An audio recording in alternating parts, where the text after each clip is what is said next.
शांति। ओम शांति। आज की तारीख है 4/6/12 और आज की ज्ञान मुरली के हेडिंग को पढ़ करके मुझे जो बात याद आ रही है आप नोट करें, क्योंकि हेडिंग में बाबा ने जो बताया है वो मैं पहले सुना देती हूँ आपको।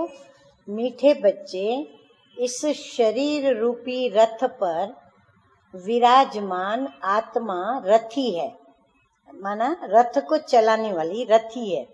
रथी समझकर कर्म करो तो देह अभिमान छूट जाएगा। तो मैं आपको जो बात बताने जा रही हूँ ये है शरीर रूपी रथ, उसमें है आत्मा रूपी रथी। फिर आत्मा रूपी रथी प्रभु को अपने साथ रखते हुए कर्म करती है, माना इस रथ को चलाने वाली आत्मा और अर्जुन का सारथी भगवान। तो सारथी है परमपिता परमात्मा। और फिर कहते हैं अरथी, जब आत्मा देह का त्याग करती है तो उसकी जो डेड बॉडी होती है, लाश जो होती है, उसको कहते हैं अरथी।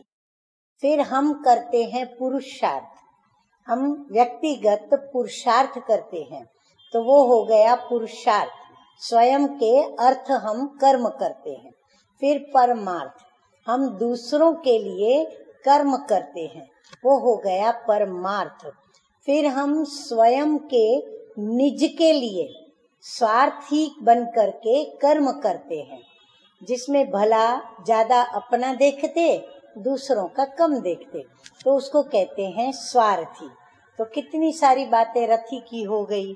तो मीठे मीठे बाप दादा कहते हैं, मीठे बच्चे, इस शरीर रूपी रथ पर विराजमान आत्मा रथी है और रथी समझकर कर्म करो तो देह अभिमान छूट जाएगा।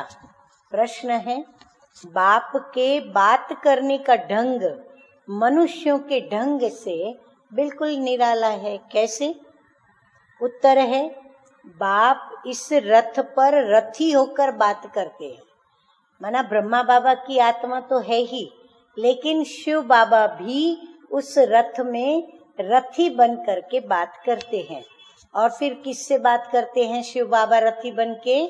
आत्माओं से ही बात करते हैं, शरीरों को नहीं देखते। मनुष्य न तो स्वयं को आत्मा समझते और ना ही आत्मा से बात करते। तुम बच्चों को तो बस यही अभ्यास करना है अब। हम बच्चों को भी बाप समान आत्मा से बात करने का अभ्यास करना है। किसी भी आकारी व साकारी चैतन्य चित्र को सामने नहीं देखो, आत्मा को देखो और एक विदेही बाप को याद करो। गीत बजा है, तुम्ही हो माता पिता, तुम्ही हो बंधु सखा, तुम्ही हो। धारणा के लिए मुख्य बातें, एक, सत्व प्रधान संन्यास करना है। संन्यास तो सभी करते, परंतु ये है सत्व प्रधान संन्यास। इस पुरानी दुनिया में रहते इससे ममत्व मिटा देना है। देह सहित जो भी पुरानी चीजें हैं उनको भूल जाना है। नंबर 2 है, अपना बुद्धि योग ऊपर लटकाना है। जैसे कोई फांसी पे लटकता है ना, तो उसका मुख किधर चला जाता है? ऊपर, और खुद कहाँ लटक जाता है? नीचे। तो अपना बुद्धि योग ऊपर लटकाना है, मुंह बाबा के तरफ। किसी भी चित्र व देहधारी को याद नहीं करना है, एक बाप का ही सिमरन करना है। वरदान है, भिन्न भिन्न स्थितियों के आसन पर एकाग्र हो बैठने वाले राजयोगी स्वराज्य अधिकारी भव। राजयोगी बच्चों के लिए भिन्न भिन्न स्थितियां यही आसन है। कभी स्वमान की स्थिति में स्थित हो जाओ, तो कभी फरिश्ते की स्थिति में, तो कभी लाइट हाउस की स्थिति में, कभी माइट हाउस की स्थिति में, कभी प्यार स्वरूप लवलीन स्थिति में। जैसे आसन पर एकाग्र होके बैठते हैं, ऐसे आप भी भिन्न भिन्न स्थिति के आसन पर स्थित हो वैरायटी स्थितियों का अनुभव करो। जब चाहो तब मन बुद्धि को ऑर्डर करो और संकल्प करते ही उस स्थिति में स्थित हो जाओ।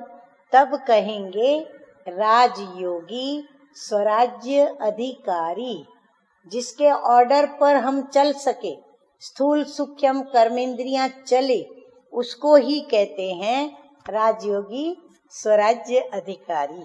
स्लोगन है, वफादार वह है जिसे संकल्प में भी कोई देहधारी आकर्षित न करे। कितनी ऊंचे ते ऊंची बात, ऊंचे ते ऊंचे माता पिता ने हम बच्चों को बताई। अच्छा, मीठे मीठे सिकी लदे बच्चों प्रति माता पिता बाप दादा का याद प्यार और गुड मॉर्निंग।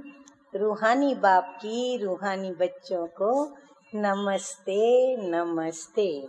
हम रूहानी बच्चों का रूहानी बाप दादा को याद प्यार गुड मॉर्निंग और नमस्ते नमस्ते।